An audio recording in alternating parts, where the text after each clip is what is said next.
All right, we have the collisions reassessment, and we have two meteors out in deep space, so there's no external forces. This collision in particular is going to be perfectly inelastic, so they're going to stick together after.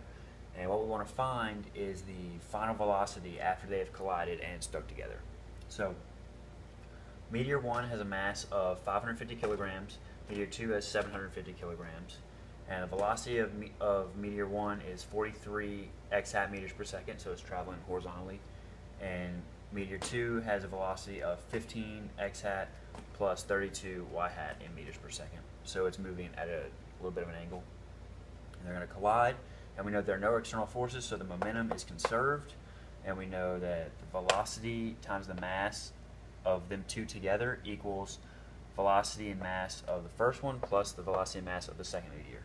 And so we solve for the final velocity, and we get this equation here. Now we're going to use that equation for the x component and the y component and find the final x and y velocity. So we just plug in the numbers, the m1 and v1 plus m2 and v2 in the x direction divided by the total mass, which is 1300. Do the same thing in the y direction. The initial y velocity is 0 for m1, so that's 0.